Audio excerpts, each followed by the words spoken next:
I love that Sommer guy. Like he Yeah. is Jan Sommer, unbelievable performance.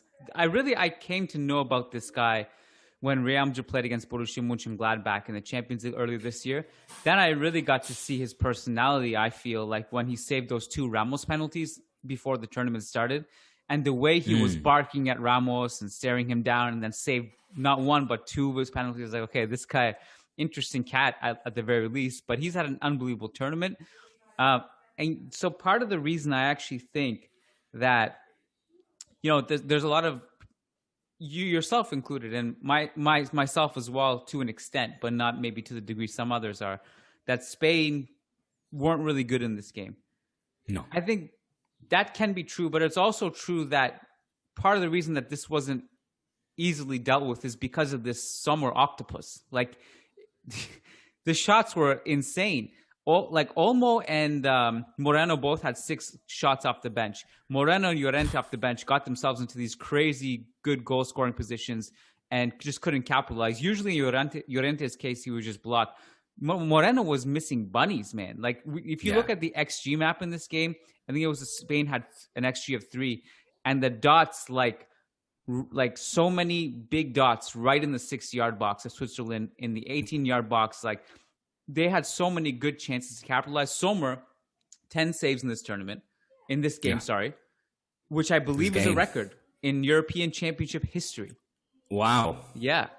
I did not know that. So all these things that Spain didn't play well, they generated enough to, like, it wouldn't have been like a 5-0 versus Slovakia type deal, but this should have been like 9 times out of 10 and against any other like goalkeeper or any other situation, or Moreno just doesn't fall asleep for some reason. This is like a 2-3-0 victory, I think. But do you realize that there's a reoccurring pattern as the tournament progresses? I mean, we said the same against Sweden. We said the same against, Slovakia? Yeah. Correct? Yes. And, at some point, of course, those chances need to be converted. Poland, excuse me, yeah.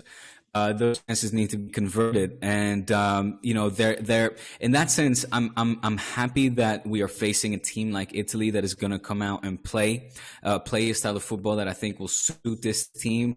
It will allow them to have more space. It will allow them to face a more a less closed off defense, even though defensively Italy is still a very sound, defensively sound team. Yes, Chiellini is no longer the Chiellini that we once knew, neither for his partner for that matter. They are 2 older central defenders, and that might be the weakest spot of that squad, this Italy squad. But where I'm expecting fireworks from. I think this semifinal, it could either become as embarrassing as the Eurocup final in 2012, where Spain beat Italy 4-0. I think it finished 4-0. Or was it 4-0? Yeah, 4-0.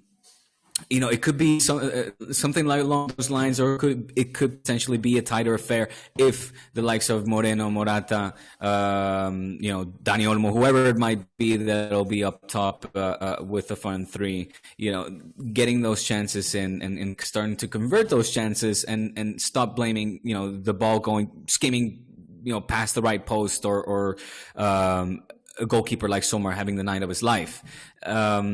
It clearly is the Achilles heel of this team. We see it in other teams as well. The likes of Real Madrid or Barca, for that matter. Well, Barca has been the top scoring team in La Liga, but still, we've heard Ronald Koeman have these similar complaints where, the chances are being created, but they're not going in. And of course, in the case of Zizou, it's been similar.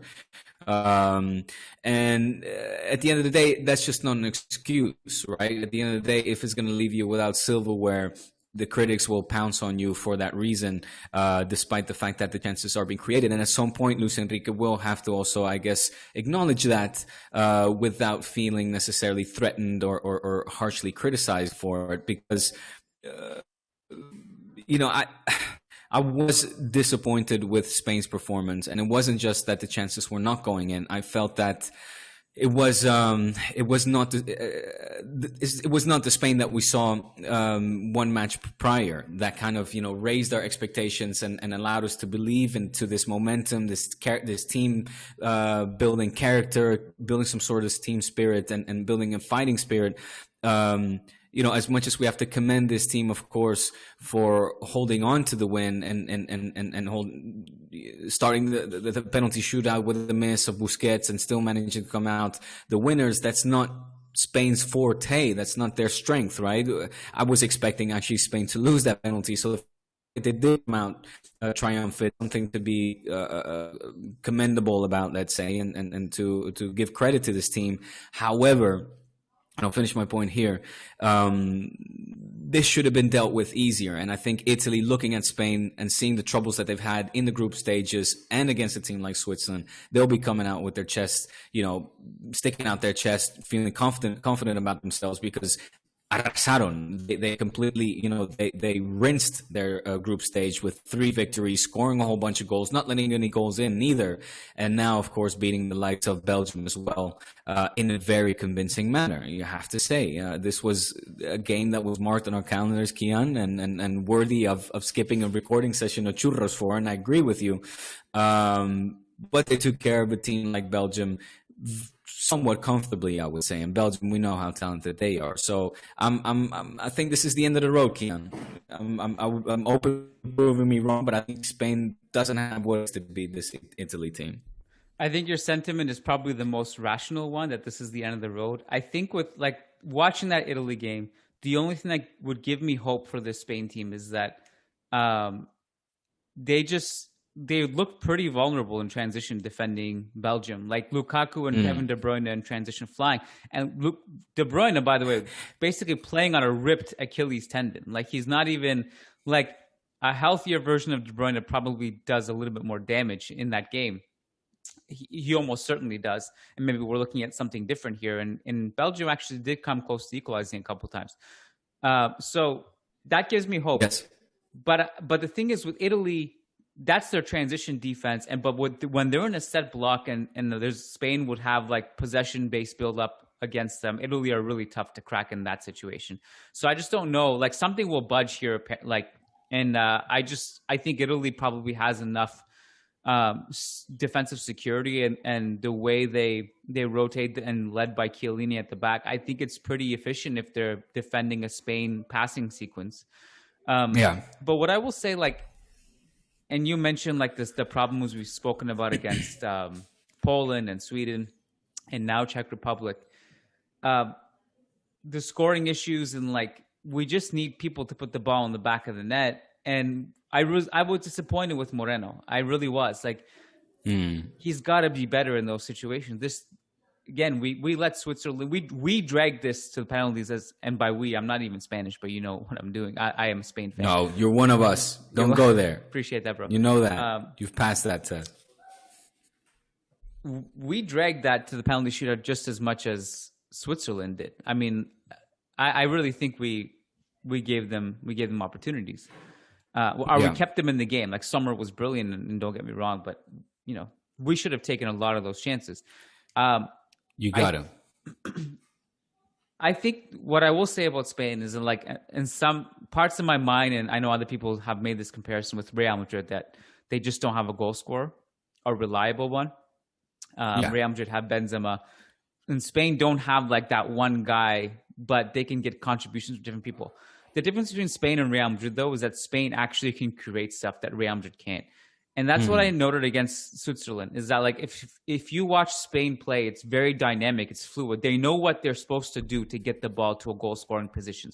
Ferran Torres, he knows how to break lines. He knows immediately when he passes, he has to sprint into a certain position to get the ball back and just cause some chaos.